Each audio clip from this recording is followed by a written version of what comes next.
સુરતના સરથાણા વિસ્તારની ઘટના છે। સરથાણા સૂર્યા ટાવરમાં બની ઘટના। દીકરા દ્વારા માતા પિતા પત્ની અને બાળકને ચપ્પુના ઘા માર્યા। સ્મિત જીયાણી દ્વારા ઘટનાને અંજામ અપાયો।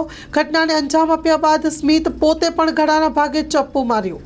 સ્ટોરી રિપોર્ટ બાય સુરતથી સતીશ કુંભાણી સાથે કેમેરામેન ચિંતન ગજેરા। સરથાણા પોલીસ સ્ટેશન વિસ્તારમાં સૂર્યા એપાર્ટમેન્ટ નામનું એક અપાર્ટમેન્ટ છે। ત્યાં સ્મિત જીયાણી, સ્મિત લાભુભાઈ જીયાણી નામનો એક શખ્સ છે। એના મોટા બાપુનું 5-7 દિવસ પહેલા કુદરતી મરણ ગયેલ હતું ને એ મરણ અનુસંધાને આ પરિવાર જે છે ત્યાં બેસવા જતો હતો અને ત્યાં બંને ભાઈઓનું અગાઉથી કંઈ મનદુખ હશે એના કારણે થઈ અને એમને જણાવેલ કે હવે કાલથી તમે આવતા નહીં। એ બાબતે નાના મોટી બોલાચાલી થયેલ અને એનું દુઃખ મનમાં રાખી અને આજે સવારે સ્મિતે એના પરિવાર એટલે પત્ની અને બાળક જે એ અલગ રૂમમાં સૂતા તેના ગળાના ભાગે ઘરમાં રાખેલ છરી વડે હુમલો કરી ગળાના ભાગે ઈજા કરી એનું મોત નિપજાવેલ છે।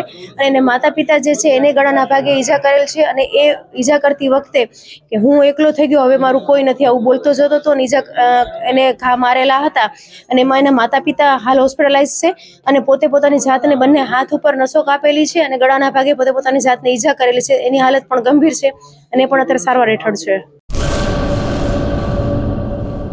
કચ્છની પ્રજાનું માનીતું અને કચ્છની પ્રજાના સાથ સહકાર અને પ્રેમથી સાકાર થયેલું એલબી મોલ એટલે કે લુગડા બજાર ફેમિલી શોરૂમ। અમારું address Bhuj branch, Anam ring road, Bhuj, Kutch. Mobile number 8980413537। Mandvi branch, Nandanvan society, Mandvi Bhuj highway, market યાર્ડની બાજુમાં, માંડવી, કચ્છ। Mobile number 6353695514।